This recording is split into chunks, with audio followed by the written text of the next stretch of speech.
우리는 지난 주일과 이어서 오늘도 계속해서 복음에 대한 말씀을 계속 나누려고 합니다.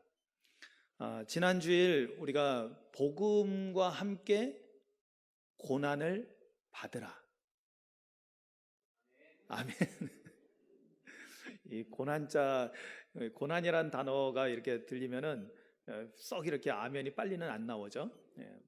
하나님의 복 많이 받으세요 하면 그냥 저절로 아멘이 탁 튀어져 나오는데, 십자가의 고난을 받으십시오, 십자가를 지고 가십시오 그러면은 잠깐 멈칫거립니다. 나도 모르게 본능적으로 그러는 것 같아요. 이건 어쩔 수 없는 것 같아요. 우리가 연약한 인간이기 때문에 그렇습니다.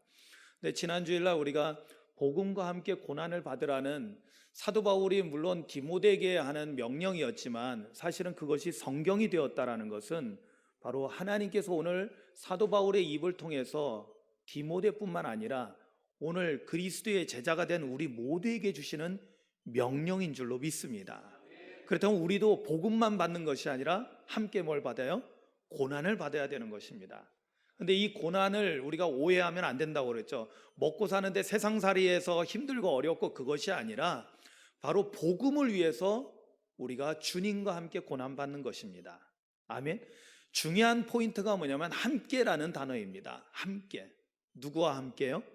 주님과 함께. 그렇죠. 결국에는 하나님과 함께하는 것입니다. 예수님은 홀로 그냥 홀가분하게 걸어가시면서 너희들 무거운 짐 지고 날 따라와라 이것이 아닙니다.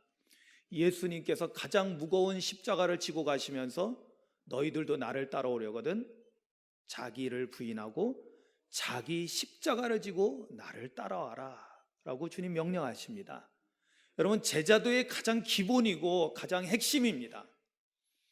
그리스도인으로서 산다라는 것은, 우리가 예수 그리스도의 제자가 되었다라는 것은 결코 십자가와 별개가 아니라 바로 십자가를 지고 주님을 따라가는 것입니다.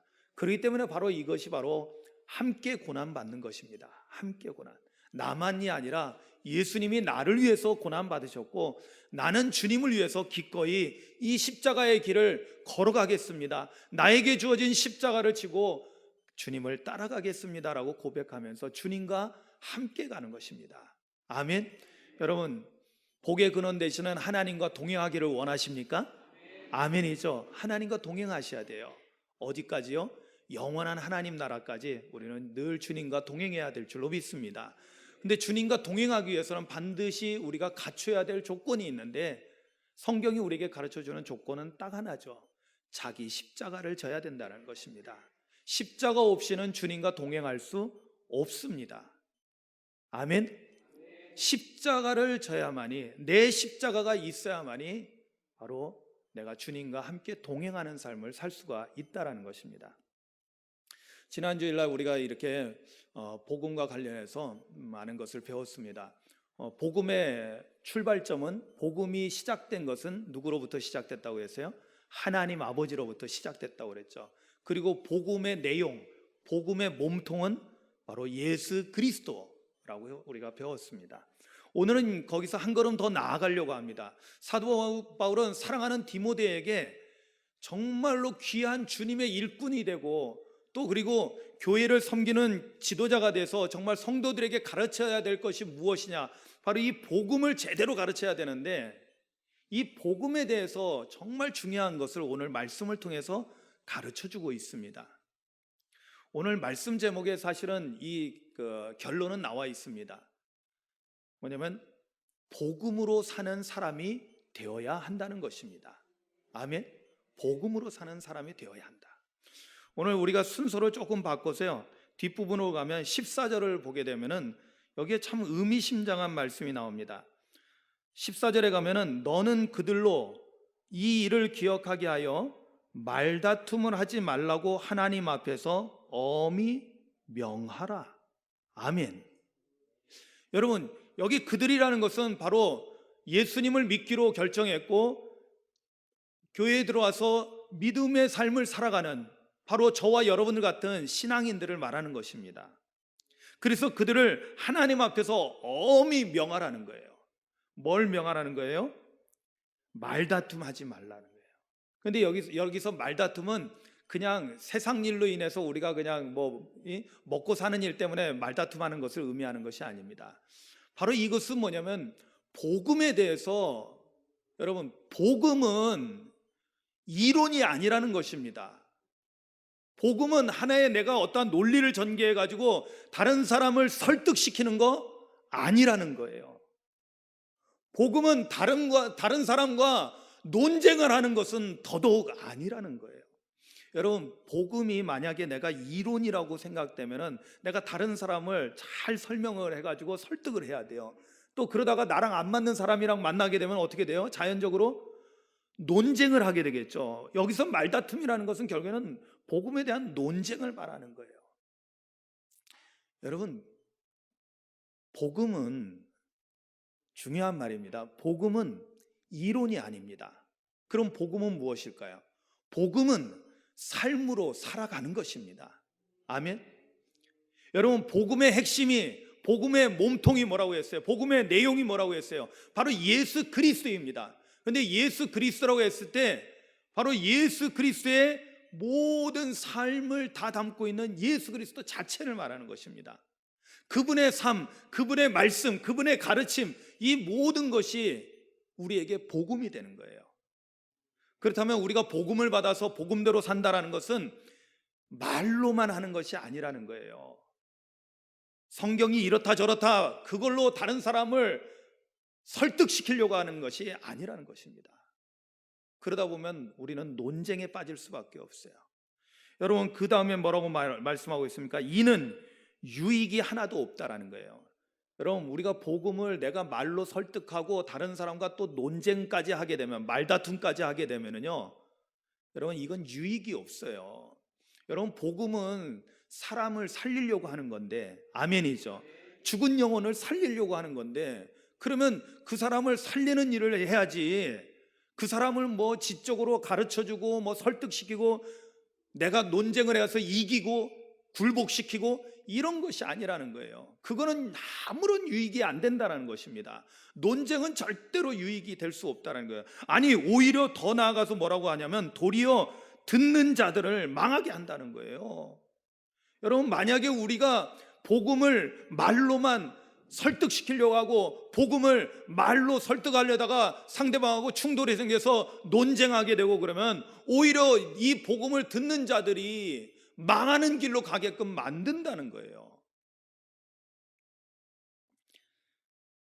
제가 알고 있는 사람들 가운데도 교회에 참 하나님의 은혜로 참 제가 마음속으로 기도하던 것대로 하나님의 은혜로 교회를 나가게 됐는데, 교회에 나와서 사람들하고 교인들하고 지내다가 상처를 받고 교회를 떠나서 이제는 교회에 대해서 원수가 된 사람들이 종종 있습니다.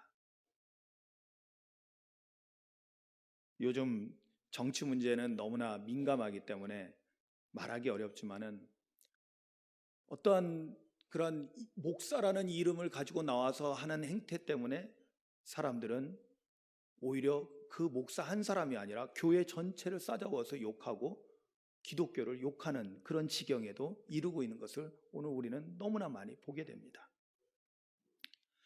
뭐가 문제일까요? 복음은 말로 하는 것이 아니라, 우리가 강단에서는 그럴듯하게 말씀을 전하잖아요. 다 좋은 말씀 하시잖아요. 근데 뭐가 문제일까요? 복음을 이론으로서만 우리가 적용을 하고 있어서 그런 거예요. 그럼 복음은 어떻게 해야 되느냐? 삶으로 살아내야 된다는 것입니다. 아멘. 복음은 우리의 삶으로 살아낼 때 거기서 진정한 복음의 가치가 드러나게 되고요, 그리고 무엇보다도 복음에는 하나님의 능력이 있다라고 성경은 우리에게 말씀하고 있는데, 바로 우리가 복음을 따라서 복음대로 살아갈 때 거기서 하나님의 능력이 나타나게 된다는 것입니다. 할렐루야. 이론에서 나타나는 것이 아니라 삶에서 하나님의 능력이 복음을 통해서 우리에게 나타나는 거예요. 그렇다면 우리에게 뭐가 중요한 걸까요? 오늘 사도 바울이 디모데에게 가장 중요한 걸 가르치려고 해요. 복음과 관련해서. 그게 뭘까요? 복음을 살아내라는 것입니다. 아멘. 복음을 삶으로 살아내라는 거예요. 그러기 위해서 필요한 것을 오늘 세 가지로 나누어서 우리에게 말씀해 주고 있고 가르쳐 주고 있어요. 첫째는 우리가 8절 말씀부터 보았는데요, 8절에 나옵니다. 8절을 함께 보시겠습니다. 사도 바울이 이렇게 말합니다. 내가 전한 복음대로 다윗의 씨로 죽은 자 가운데서 다시 살아나신 예수 그리스도를 기억하라. 아멘. 여러분, 복음으로 살기 위해서는요, 첫 번째가 뭐냐면 바로 예수 그리스도를 기억해야 합니다. 아멘. 자, 그러면 예수 그리스도를 기억해야 한다는 것이 뭐예요? 우리가 지난 시간 배웠듯이 예수 그리스도를 기억한다는 것은 복음의 핵심, 복음의 가장 중요한 몸통이 뭔지를 알아야 된다는 거죠. 그런데 여기서 단순한 기억이 아닙니다. 여러분, 예수 그리스도를 기억하라고 했을 때 그러면 예수 그리스도에 대해서 뭘 기억할 거예요? 여러분, 예수 그리스도께서 오늘 우리에게 무엇을 하셨나요? 여러분, 크게 두 가지로 할 수 있어요. 하나는 예수님이 말씀으로 우리를 가르쳐 주신 것, 그것이 이제 복음서에 잘 나와 있죠. 특히 하나님 나라에 대해서 예수님은 우리에게 정말 중요한 것들을 많이 가르쳐 주셨어요. 그리고 또 하나는 뭐예요? 예수님은 항상 말씀하고 삶하고 같이 가셨죠. 아멘이죠. 정말 예수님을 생각하면은 예수님은 말씀이 육신이 되신 분, 이건 매우 중요한 의미예요. 성육신 하셨다는 것은 예수님은 말씀하고 별개가 아니라는 거예요. 예수님은 말씀을 삶으로 살아내신 가장 대표적인 분이라는 거예요. 그래서 예수님은 말씀으로 우리를 가르쳐 주셨지만 거기서 끝나지 않고 그 말씀을 온몸으로 실천하면서 사신 거죠.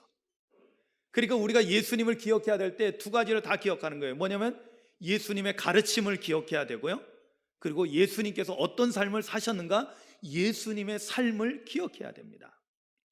그러면 거기서 가장 대표적인 걸 뭘 기억해야 될까요? 여러분, 우리가 사복음서에 나오는 예수님의 모든 가르침을 다 기억한다면 참 좋은 일입니다. 그래서 우리 영성훈련 가운데 가장 중요한 훈련 이 과목 중에 하나가 뭐냐면 복음서를 묵상하는 거예요.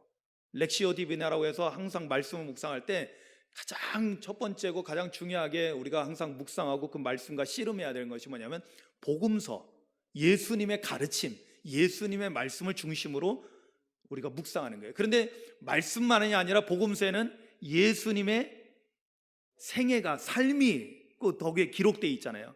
그러니까 말씀과 더불어서 예수님의 삶을 함께 묵상하는 거예요. 그렇습니다. 여러분, 그러면 우리가 복음서에 있는 모든 것을 다 묵상하고 다 알면 좋은데, 만약에 그것이 어렵다면 지금 이 짧은 시간에 복음서를 다 볼 수 없으니까요, 우리가 예수 그리스도를 기억하라고 했을 때, 특히 그리고 여기 오늘 말씀에는 다윗의 씨로 죽은 자 가운데서 다시 살아나신 예수 그리스도. 자, 다시 살아나셨다는 것은 그 앞에 뭐가 전제되어 있어요? 하나님의 독생자 예수 그리스도께서 이 땅에 오셔서 우리의 죄를 대속하시고 십자가에서 죽으셨다는 게 전제가 되어 있는 거죠. 자, 죽음이 전제돼야만이 부활을 이야기할 수 있는 것입니다. 다시 살아나신 예수 그리스도를 기억하라는 것은 예수 그리스도께서 우리를 위해서 십자가에서 죽으신 사건도 기억해야 되는 거죠. 그렇다면 가장 다른 거는 다 우리가 좀 희미하더라도요, 가장 또렷하게, 가장 분명하게 기억해야 될 것이 있어요.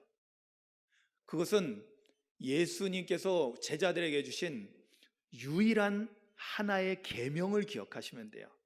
제일 중요한 게 뭐라고 했어요? 왕이 우리에게 명령하시는 게 중요한 거예요. 여러분, 모세가 받은 율법 가운데 제일 중요한 율법이 뭐죠? 10가지 계명, 10계명이잖아요. 계명. 예수님은 제자들에게, 또 오늘날 그리스도인들에게 몇 가지 계명 주셨어요? 딱 하나, 그죠? 요한복음 13장 34절에 내가 너에게 새 계명을 주노니, 새로운 계명이라고 해서 구약에 나오는 모든 계명을 하나로 묶어가지고 10가지도 우리가 솔직히 못 외우시는 분들 많잖아요. 솔직히 여기 10계명 외우라고 하면 다 외우실 수 있는 분이 누가 있겠어요? 많지 않아요. 그것도 곰곰이 생각해 보면 생각해낼 수야 있겠지만은 금방 딱 떠오르지 않아요. 그런데 예수님은 참 감사하게도 우리에게 복잡하게 10가지도 아니고 5가지도 아니고 단 하나의 계명을 기억하고 지키라고 명령하셨어요. 오히려 한 가지니까 이거는 절대적으로 지켜야 되는 거죠. 절대적으로. 왜냐하면 이 한 가지 어기면 다 어기는 거예요. 유일한 거니까. 이 세 계명, 한 가지 계명이 뭐예요? 서로 사랑하라. 내가 너희를 사랑한 것 같이 너희도 서로 사랑하라. 아멘. 여러분, 우리가 다른 건 다 잊어버려도 절대로 예수 그리스도를 기억할 때 이 가르침만은 잊어서는 안 된다는 거예요. 그리고 예수님께서 십자가에서 죽으셨을 때 왜 죽으셨습니까? 예수님을 십자가에 죽게끔 만든 그 원동력은 무엇일까요? 바로 하나님의 사랑을 실현시키는 거예요.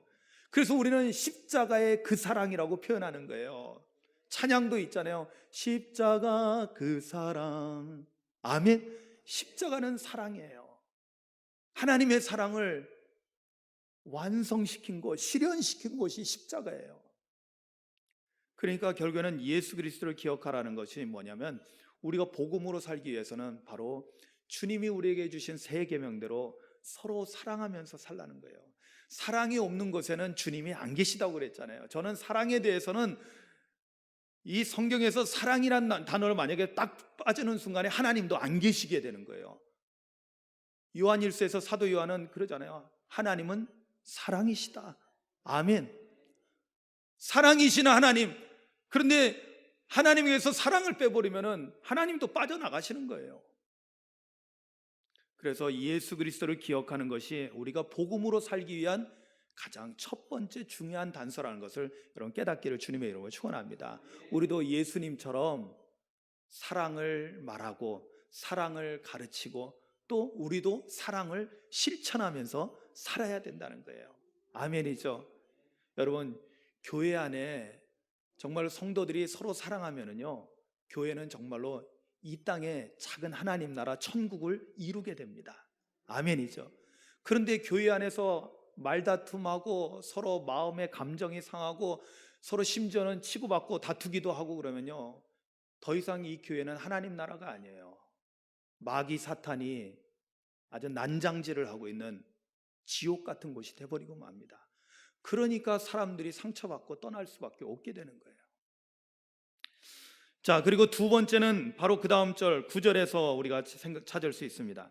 두 번째는 이렇게 말씀합니다. 9절에서 복음으로 말미암아 내가 죄인과 같이 매이는 데까지 고난을 받았으나 하나님의 말씀은 매이지 아니하니라. 아멘. 여러분, 우리가 복음으로 살기 위해서는 또 하나 중요한 것이 있는데, 그것은 뭐냐면 하나님의 말씀을 가두어 놓지 말아야 된다는 것입니다. 제가 이 말씀을, 이 하나님의 말씀 매이지 않는다라는 이 표현을 공동번역으로 이렇게 다른 성경들도 이렇게 다시 비교해 봤는데 다 매이지 않는다라고 이렇게 번역했는데, 공동번역은 참 우리에게 좀 더 이해하기 쉽게 번역을 해놨더라고요. 제가 읽어드릴 테니까 한번 비교해서 들어보세요. 나는 이 복음을 위해서 고통을 당하고 죄인처럼 감옥에 갇히기까지 했습니다. 그러나 하느님의 말씀이 감옥에 갇혀 있는 것은 아닙니다. 아멘. 무슨 얘기예요? 사도 바울은 복음을 전하다가 감옥에 갇혔어요. 사도 바울은 복음을 전하다가 감옥에 갇혔는데, 그러나 하나님의 말씀은 갇혀 있지 않는다는 것입니다. 할렐루야. 무슨 얘기예요? 하나님의 말씀은 가두어져 있을 수 없다는 거예요. 계속해서 그 바깥에 온 세상을 향해서 선포되어지고 확산되고 있다는 것입니다. 여러분, 그렇다면 이 말씀이 어떤 의미를 갖는가를 좀 생각해 보셔야 돼요. 여러분, 매여 있는 상태라는 것은 뭘 의미할까요? 여러분, 하나님의 말씀이 매여 있다? 하나님의 말씀이 어떻게 매여 있을까요? 여러분, 이거는 다름 아니라요, 하나님의 말씀이 지금 우리 이 성경 안에 들어있잖아요. 그죠? 성경 안에 하나님의 말씀이 들어있어요. 제가 처음에 복음은 이론이 아니라 삶이다 라고 말씀드렸죠. 복음은 이론이 아니라 삶으로 살아나가는 것이에요. 그런데 책 속에 나와가지고 이걸 연구하고 이건 이렇더라 저건 저렇더라 지식으로 알고 거기서 만약에 끝나버리면은 성경은 아무리 많이 알아도요, 그것은 복음을 어디다 가둬 놓는 거냐면 책 속에다 가둬 놓는 거예요. 무슨 얘기예요? 복음이 매이지 않게, 갇혀 있지 않게, 자유롭게 복음이 마음껏 활동할 수 있게 하기 위해서는 어떻게 해야 된다는 거예요? 바로 그 하나님의 말씀이 우리의 삶 속에서 삶으로 나타나야 된다는 것입니다. 실현돼야 된다는 것입니다. 그러기 위해서는 어떻게 해야 돼요? 복음을 들었으면, 하나님의 말씀을 들었으면 우리가 그 말씀을 붙잡고 세상 가운데서 살아가야 되는 거예요. 복음을 들었으면 우리가 복음을 가지고 이 세상을 살아가야 되는 거예요. 여러분, 바로 거기에서 하나님의 능력이 나타난다고 그랬잖아요. 우리가 하나님의 말씀을 가지고 살아가는 것, 복음을 가지고 살아가는 것, 바로 이러한 삶 속에서 하나님의 말씀은 자유케 되고 하나님의 말씀은 마음껏 하나님의 역사와 능력을 드러내면서 우리의 삶 속에서 역사하시게 되는 것입니다. 아멘. 그런데 오늘날 이렇게 우리 많은 사람들이 보면요, 마치 왜 여러분 박제해 놓은 거 아시죠? 뭐 사냥해 가지고 사슴 머리를 박제해 가지고 걸어 놓고 뭐 이런 사람들이 있잖아요. 그러면 그게 생명력이 있어요, 없어요?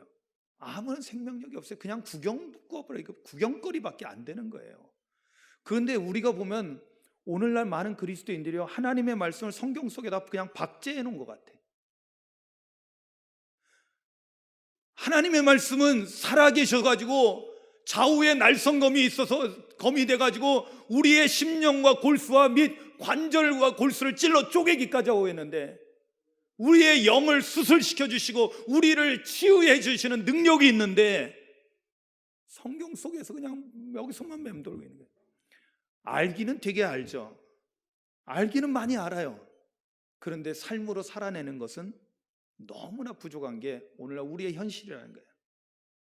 여러분, 우리 주님이 원하시는 것은, 지금 사도 바울이 지금 디모데에게 지금 간절히 원하는 것은 뭐냐면, 우리가 성경을 이론으로 많이 아는 것이 중요한 것이 아니라, 하나님의 말씀을 많이 깨달은 것이 중요한 것이 아니라, 여러분들이 오늘도 많은 은혜를 받고 깨닫고 은혜 받고 거기서 끝나는 것이 아니라, 중요한 것은 나가서 우리가 그 삶을, 그 말씀을 가지고 삶을 살아내는 것입니다.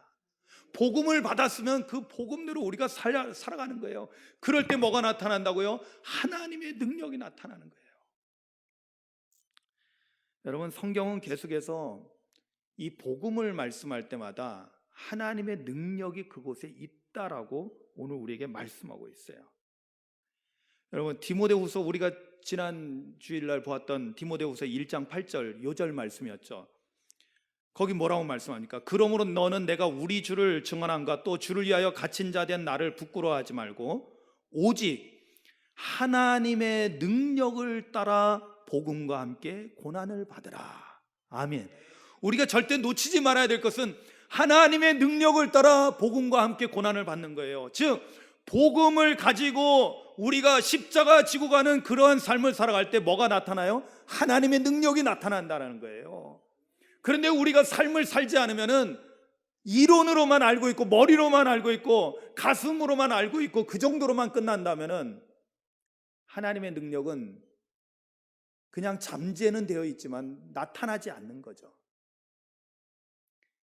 기적이 일어나지 않는 거예요.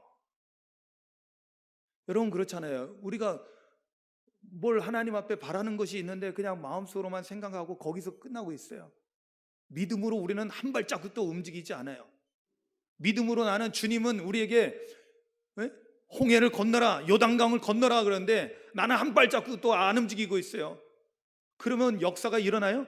기적이 일어나요? 아닙니다.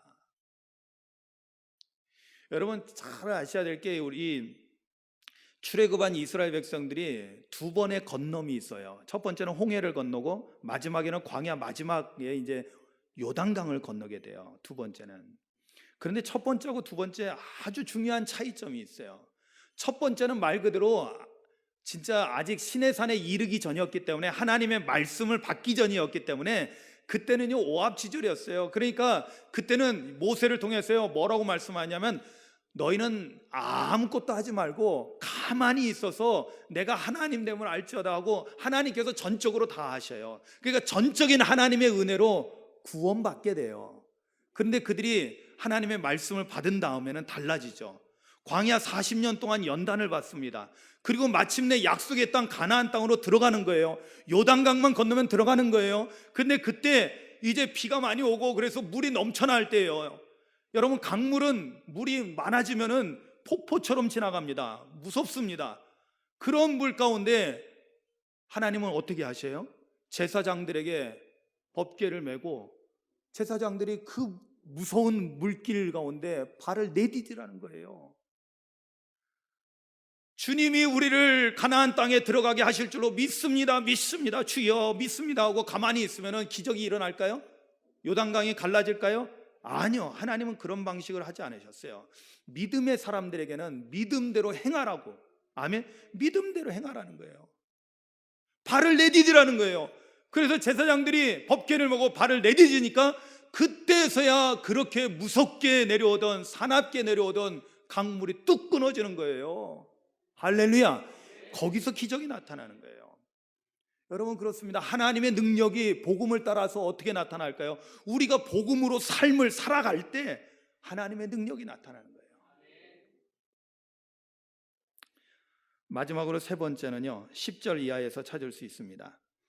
10절 이하에 보면 이렇습니다. 그러므로 내가 택함 받은 자들 위하여 모든 것을 참음은 그들도 그리스도 예수 안에 있는 구원을 영원한 영광과 함께 받게 하려 함이라. 아멘. 여기 앞부분에 보니까 그러므로 내가 택함 받은 자들을 위하여 모든 것을 참는다라고 했어요. 지금 사도 바울은 복음을 전하다가 어떻게 됐다고요? 감옥에 갇혀 있는 신세가 됐어요. 매를 맞고 고통받고 있습니다. 고통 가운데 고난받고 있습니다. 그런데 어떻게 하고 있어요? 이 모든 고난을 참고 이겨낸다라는 거예요. 아멘. 그런데 이 고난을 참고 이겨내는 가장 중요한 비결이 있습니다. 이건 정말 비결이에요. 놀라운 비결이에요. 세상 사람들은 도저히 아무리 가르쳐줘도 이해할 수 없는 비결. 그게 바로 그 다음에 나옵니다. 11절 이하에 보세요. 미쁘다 이 말이여 우리가 주와 함께 죽었으면 또한 함께 살 것이요 참으면 또한 함께 왕노릇할 것이요 우리가 주를 부인하면 주도 우리를 부인하실 것이라. 아멘. 무슨 말씀입니까? 미쁘다라는 이 표현은, 미쁘다라는 것은 이 헬라어 피스토스라는 단어, 믿음이라는 단어를 말합니다. 그러니까 믿을 만하다는 거예요. 신뢰할 만하다는 거예요. 이거는 확실하다는 뜻입니다. 뭐가 확실하다는 거예요? 이 말씀이요. 이 말씀은 뭐냐면 우리가 주와 함께 죽었으면 또한 함께 살 것이요. 아멘이죠. 여러분, 우리가 주님과 함께 죽으면은 주님과 함께 부활에 동참하게 된다는 것입니다. 아멘이죠. 우리가 그리고 끝까지 인내하고 이 십자가 죽음을 맞이하게 되면은 또한 주님과 함께 영원토록 하나님 나라에서 왕노릇하게 될 것이라고 말씀하고 있습니다. 그렇습니다. 우리가 고난을 참고 이겨내는 것이 복음대로 사는 삶이라면은 그것은 다름 아니라 구체적으로 뭘 의미하냐면은 복음을 위해서 그리스도와 함께 죽는 것입니다. 아멘. 그리스도와 함께 죽는 것. 여러분, 죽는다는 것에 대해서 너무 거부감을 느끼지 마세요. 오늘 새벽에도 제가 말씀드렸지만 죽음이야말로 하나님께서 우리 인간에게 주신 가장 공평한 일입니다. 모든 인간은 아무리 잘난 사람, 못난 사람, 대단한 사람, 별 볼 일 없는 사람 다 죽음 앞에서는 공평합니다. 그러나 그 다음에는 차이가 있죠. 예수 그리스도를 믿는 자에게는 구원이, 예수 그리스도를 거부한 자들에게는 하나님의 심판과 지옥의 멸망이 있습니다. 여러분, 죽음을 두려워할 필요가 없어요. 왜냐하면 오늘 이 말씀에서 함께 죽는 자는 함께 다시 살아나는 거예요. 아멘이죠. 그럼 뭐가 더 중요한 거예요? 죽는 게 더 문제예요? 사는 게 더 문제예요? 여러분, 함께 사는 게 더 문제예요. 그런데 우리가 함께 부활에 동참하기 위해서는 반드시 선결돼야 될 것이 있어요. 그건 나 혼자 죽는 게 아니에요. 여러분, 혼자 죽으면 두렵잖아요. 그런데 오늘 성경은 뭐냐면 그리스도와 함께 죽는 거예요. 그러면 그리스도와 함께 죽는 게 뭐예요? 여러분, 여기서 지금 다 자살하라는 게 아니잖아요. 그리스도와 함께 죽는다는 것은 사도 바울이 거기에 대해서 갈라디아서 2장 20절에서 가장 잘 우리에게 가르쳐주고 있죠. 뭐예요? 내가 그리스도와 함께 십자가에 못 박혔나니 그런즉 이제는 내가 사는 것이 아니요 오직 내 안에 그리스도께서 사시는 것이라. 할렐루야. 여러분, 내 안에 그리스도께서 살아계셔서 내 삶의 주인이 되게 하시는 거예요. 나는 그리스도가 십자가에서 죽을 때 나도 나의 십자가에서 주님과 함께 죽었습니다라고 선언하는 겁니다. 아멘. 그럴 때 내 안에 그리스도가 살아계셔서 내 삶의 주인이 되시는 거예요. 그렇다면 사실은 지금은 내가 육체적으로 죽는 것이 아니라요, 여기서 우리가 그리스도와 함께 죽어야 된다는 것은 십자가에서 나의 자아가 죽는 거예요. 내 삶의 주인인 내가 죽고 내 삶의 주인이 바뀌는 거예요. 사실은 우리가 입으로만 주여 주여 하는 것이 아니라 진정으로 예수님이 나의 주님이 되게 하시려면은 내가 십자가에서 주님과 함께 죽어야 한다는 거예요. 그러면은 주님과 함께 십자가에서 죽은 자들은요, 고난을 어떻게 참지, 어떻게 견디지, 어떻게 이겨내지 걱정할 것이 없습니다. 아멘이죠. 여러분, 죽은 자에게는 더 이상 고난이 문제가 되지 않아요. 죽은 자에게는 더 이상 이 세상 어려운 문제들, 육체적인 고통, 이런 것들이 문제가 되지 않아요. 심지어 우리에게 눈앞에 죽음이 닥쳐와도 문제가 되지 않아요. 여러분, 왜 초대교회 성도들이 그렇게 많이 순교를 당하면서도 믿음을 지킬 수 있었을까요? 그분들이 다 특별한 분들이었을까요? 아닙니다. 우리랑 똑같은 사람들이었어요. 차이는 뭘까요? 그분들은 그리스도와 함께 죽은 자들이기 때문에 죽음도 걱정될 것이 없었어요. 왜? 이미 주님과 함께 죽은 자는 다음 단계가 뭐예요? 주님과 함께 다시 살아나는 거예요. 그리고 그들에게는 부활의 소망이 더 큰 거예요. 지금 죽는 거는 문제도 안 되는 거예요. 사는 게 문제죠. 주님과 함께 사는 거예요. 고린도전서 15장 31절에 사도 바울이 참 놀라워요. 갈라디아서 2장 20절에서는 내가 그리스도와 함께 십자가에서 죽었습니다라고 선포하는데, 이 나의 자아는 아직까지 계속 살아나려고 하거든요. 계속 살아나거든. 뭔 일만 있으면 내 주장을 하게 되고 나의 경험을 얘기하게 되고, 어쩔 수 없어요. 인간은 본능적이에요. 그렇잖아요. 다른 사람 배고픈 것보다, 다른 사람 배고픈 건 우리가 못 느끼지만 내가 배고프면 뭘 먹고 싶은 거예요. 다른 사람 배고플 때 나는 배는 부르면은 별로 먹고 싶은 생각이 없어. 그렇잖아요. 내 자아가 여전히 살아있고 계속 살아나는 거예요, 본능적으로. 그러니까 사도 바울이 이걸 깨닫고는요, 고린도전서 15장 31절에서는 이렇게 표현합니다. 형제들아, 내가 그리스도 예수 우리 주 안에서 가진 바 너희에 대한 나의 자랑을 두고 단언하노니, 자기가 단언한다는 거예요. 나는 날마다 죽노라. 아멘. 사도 바울은요, 날마다 죽었다는 거예요. 날마다. 여러분, 제가 이 말씀을 깨닫고 나서요, 제가 성령 받고 은혜 받고 나서 목회자가 되기 전에 하나님 앞에 결단하고 나서 제 소망이 바로 이거였어요. 아침에 깨어 일어나면 하나님께서 오늘이라는 새 날을 나에게 선물로 주신 것에 대해서 감사하고, 오늘을 이렇게 내가 생명을 숨쉬고 이렇게 살아서 맞이할 수 있는 것에 대해서 감사하면서요, 동시에 즉시 뭘 했냐면, 하나님, 오늘도 이 생명 주님 거 주님께 드립니다. 나는 오늘도 그리스도와 함께 죽었습니다라고 선언하는 거였어요. 아멘. 내가 죽었음을 선언하지 않으면요, 솔직히 말해서 이 십자가의 길을 갈 수 없습니다. 목회자의 길, 거룩한 사람으로 살아가는 거 사실 불가능합니다. 겉으로는 어느 정도 할 수 있겠지만은 그 영혼 깊은 데까지 정말 주님을 닮아가고 따라가는 거 안 됩니다. 그런데 날마다 나는 죽었습니다라고 선언한 거죠. 아멘. 여러분, 복음으로 사는 사람은 바로 이거예요. 예수 그리스도를 기억함으로 인해서 예수님의 가르침을 실천하면서 살아가는 거, 서로 사랑하는 주님의 명령, 주님의 계명을 지켜서 사랑하는 삶을 온몸으로 실현하기 위해서 애쓰는 거예요. 그리고 하나님의 말씀을 성경책 속에만 가둬놓는 것이 아니라 내 삶을 통해서 해방시키는 거예요.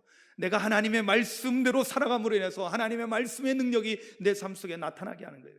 그리고 최종적으로는 내가 날마다 십자가에서 주님과 함께 죽음으로 모든 고난을 이겨나가는 거예요. 할렐루야. 여러분, 우리가 이렇게 될 때 우리는 복음으로 사는 사람이 되는 것입니다. 이렇게 복음으로 사는 사람에게는 뭐가 나타난다고요? 하나님의 능력이 나타나게 되고, 바로 그 능력을 사람들에게 보여줄 때 사람들은 살아계신 하나님을 나를 통하여 경험하게 되고 보게 되고, 그래서 경외하는 마음을 가지고 하나님 앞에 나오게 되는 거예요. 복음을 전하는 일은 그렇기 때문에 요 말로만 하는 게 아니라 우리의 삶으로 나타내 보여야 된다는 거예요. 왜 전도가 안 될까? 왜 내 가까운 가족들이, 내 가까운 형제 자매들이, 왜 내 이웃들이, 왜 나하고 가까운 사람들이 나하고 삶을 같이 지내면서 오랫동안 같이 지냈는데 왜 그들이 하나님 앞으로 나오지 못할까? 그것은 그들에게서 문제를 찾지 마시고 오늘 우리에게서 문제를 찾아야 돼. 내 삶에서 과연 복음을 통해서 하나님의 능력이 나타나고 있는가? 정말로 그러려면 내가 복음으로 사는 사람이어야 하는데 정말 나는 복음으로 살고 있는가에 대해서 우리 자신들을 돌아봐야 된다는 거예요. 사랑하는 성도 여러분, 오늘 말씀 제목대로 우리 오산교회 모든 성도님들은, 저와 여러분들은 다 복음으로 사는 사람이 되어야 할 줄로 믿습니다. 이것을 위해서 기도하시고 소망하시고 이러한 삶을 살아가는 우리 모두가 되시기를 주님의 이름으로 축원합니다. 기도하시겠습니다. 오늘 말씀을 생각하면서 기도합니다. 하나님, 내가 지금까지 복음으로 사는 사람이 온전하게 되지 못했는데 오늘 말씀을 통해서, 이 복음을 통해서 하나님의 능력이 나타나기 위해서는 하나님, 내가 복음으로 사는 사람이 되기를 원합니다. 복음을 삶으로 살아내기를 원합니다. 그러기 위해서 하나님, 예수 그리스도를 기억하게 하시고 하나님의 말씀을 감옥에 가두어 두지 않게 하시고 고난을 참고 이겨내기 위해서 그리스도와 함께 오늘도 나는 죽고 내 안에 예수님 살아나시는 그러한 삶을 살게 하옵소서. 우리 소망하며 기도합니다.